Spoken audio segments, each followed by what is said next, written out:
Stop looking for gasoline. Stop trying to light a fire. Those things are loud. They are signals. They get you killed. The world ended, but the laws of physics didn't. The real currency isn't bullets. It's voltage. You are surrounded by dead metal that is screaming with potential, but you can't hear it because you're deafened by panic.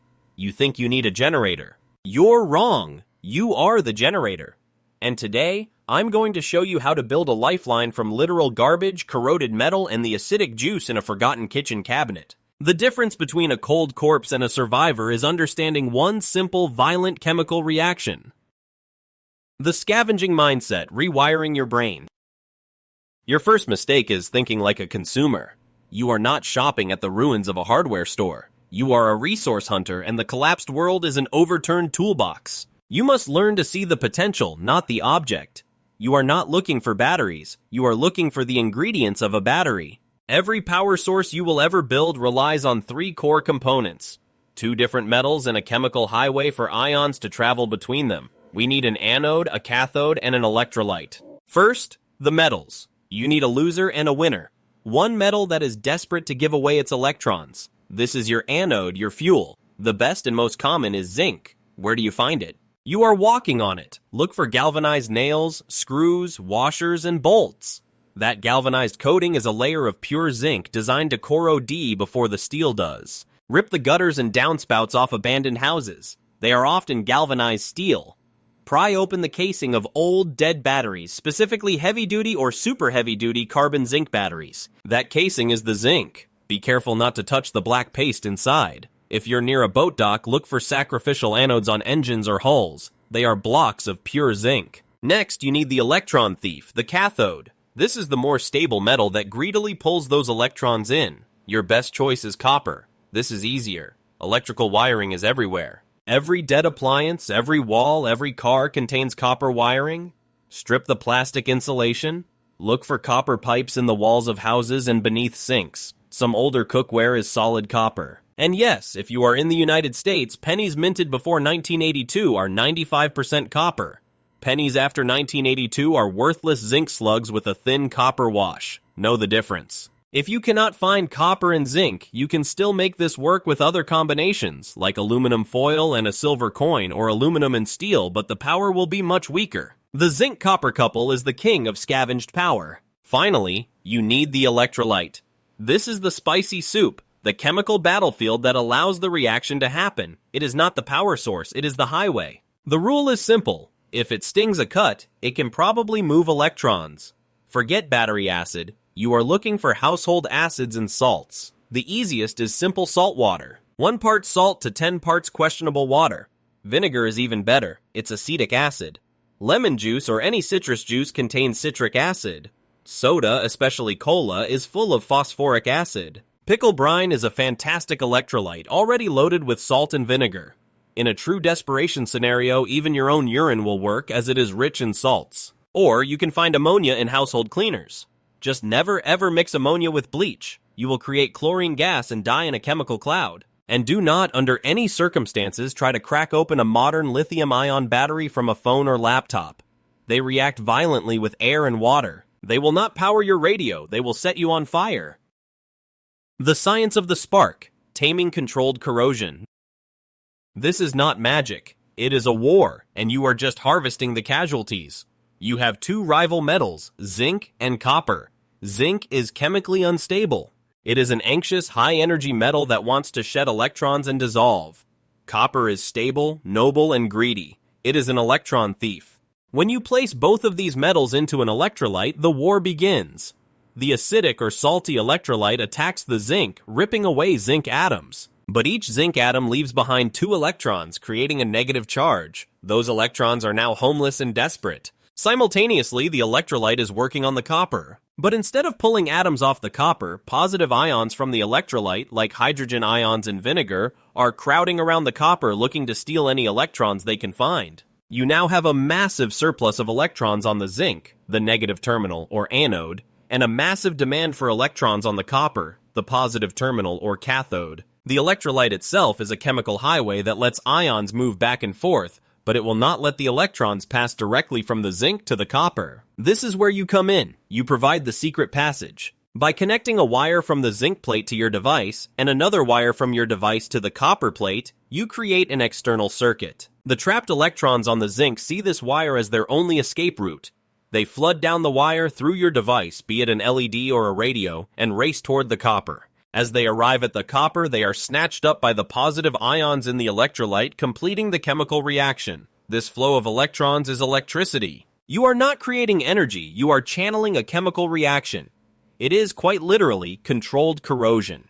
The zinc is dissolving, sacrificing itself to give you power. Your battery will run until the zinc is completely gone. Method 1. The Wasteland Power Cell. Let's build the most reliable and common version, the jar battery. You've already scavenged your components. Find any non-conductive container. A glass jar, a plastic bottle, a ceramic mug from a coffee shop that thought it would survive. You need a strip of your copper and a strip of your zinc. A piece of copper pipe and a long galvanized bolt will work perfectly. Place them both into the jar. The golden rule of battery building is this: the two metals must not touch. If they touch each other directly, you create a short circuit. The electrons will just jump straight from the zinc to the copper inside the jar, wasting all their energy as heat, and your external wire will get no power. They must be separated, bridged only by the electrolyte. Now, pour in your electric soup.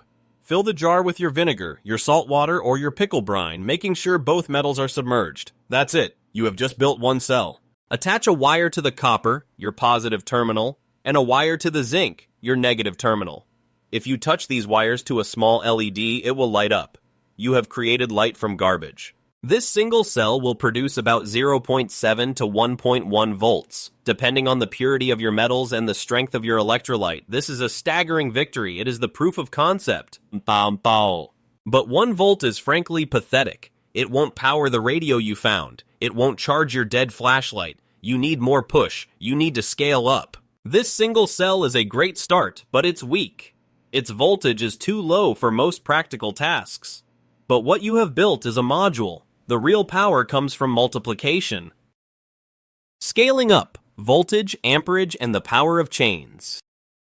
That 1 volt from your jar is not enough. You need more push, more electrical pressure. This is called voltage. To get more voltage, you must chain your batteries together in series. This is how you turn a collection of weak cells into a single powerful battery pack. Here is how you do it. Build 6 identical jar batteries. Set them in a row. Now you will create a chain. Take a wire and connect the copper positive of the first jar to the zinc negative of the second jar.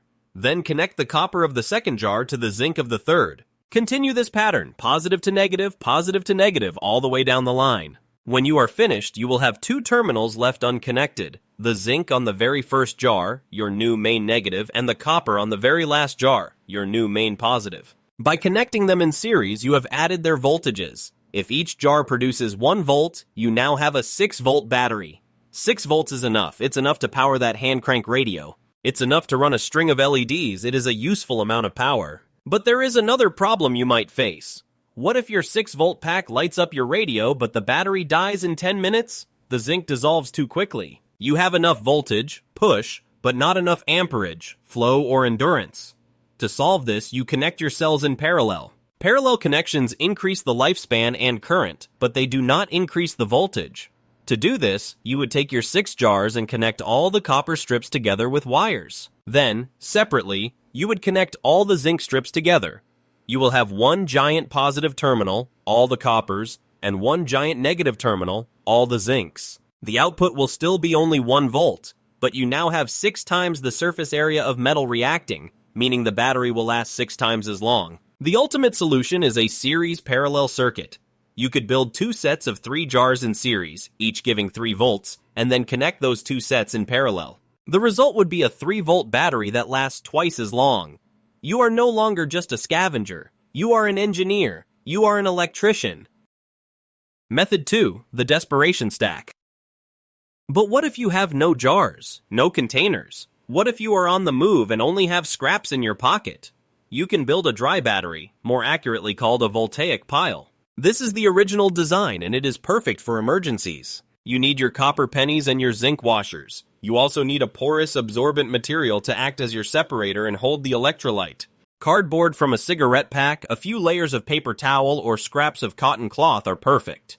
cut this material into small discs, the same size as your pennies and washers. Now soak these separators in your electrolyte. Vinegar or salt water work best. Squeeze them out so they are damp, not dripping. Now you build the stack, a sandwich of failure and hope.